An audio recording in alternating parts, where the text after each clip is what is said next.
Hi everyone, welcome back to the kitchen. Today we have a viewer request. Thanks to KillerBeBe or KillerBeBe, today we are making this retro style 1950s clam dip. I can't wait to show you how this all comes together.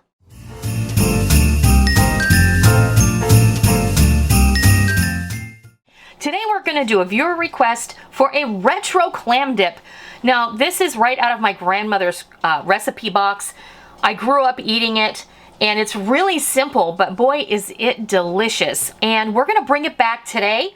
And I want to thank KillerBeBe or KillerBeBe who made a comment on my onion dip video and asked me if there was any chance that I would be making clam dip. And I thought, well, since we're already doing dip, why don't we just go ahead and make the clam dip, and then we'll make everybody happy, because you'll definitely want to have the ingredients on hand.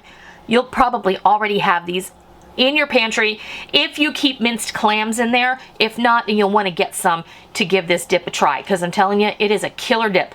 So what you're going to start off with is 1 8-ounce brick of cream cheese that has been softened at room temperature, a half a cup of mayonnaise, a half a cup of sour cream. I have 2 5-ounce cans of minced clams. You want to drain those, and you want to reserve 2 tablespoons of the clam juice, which is what I have here. Now, when you get these clams, I'm not joking, you're going to drain it and you're going to think, really?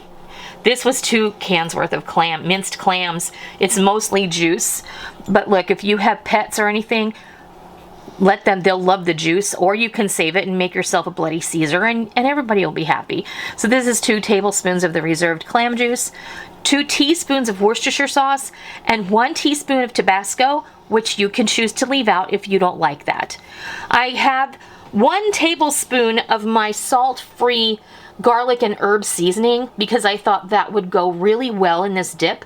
Otherwise, you'll just want to do a teaspoon of garlic powder, a half teaspoon of salt, and a half teaspoon of ground mustard. And that's it. So we'll just go ahead and get right into this.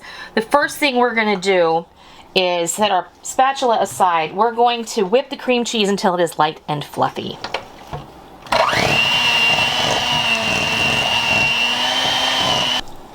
Alright, so we've beaten together our softened cream cheese, our mayonnaise, and our sour cream.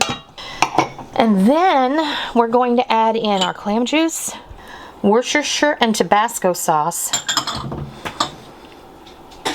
and all your seasonings. And then just beat that together.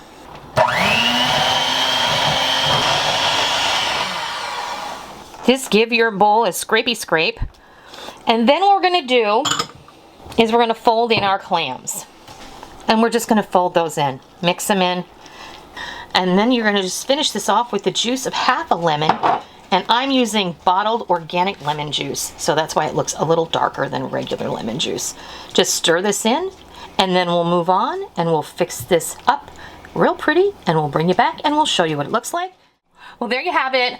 Our retro style 1950s clam dip, all plated up for you and ready to go. You can serve this in a chip and dip plate. Of all the things I have for my kitchen, that's not one of the things I have for my kitchen. I don't really entertain that much, so having a lot of those pieces just isn't a thing. So this is so delicious. The addition of the lemon juice at the end, the Worcestershire sauce, there's a little bit of a sting from the Tabasco, but hardly any. Hardly any. It's so good, and honestly, if you wanted to add an extra can of clams, you can go ahead and do that. It really is a personal preference, kind of like the Tabasco. So this will keep in your refrigerator for up to a week. You could make it in advance. Make sure that you stick it in your fridge for about an hour before you eat it, so that all of those nice spices can bloom and rehydrate. It will also help to thicken the dip up. And then you can serve this. The recommended serving thing from my grandmother was either potato chips like these, Ruffles or rigid potato chips, or Fritos, like a salty corn chip, not like a tortilla chip. But that's a personal preference also. I think this would be great served with cucumber slices or celery sticks if you are on a low-carb diet. I think that this is going to be a delicious way that you can get through the holidays without feeling deprived. So I hope that you give this a try, and KillerBeBe or KillerBeBe, or however you say your name. I hope that this satisfies your question. I hope it answers your question. I hope that you all learned something. I hope you give this a try, and I hope you love it. And until next time, happy holidays.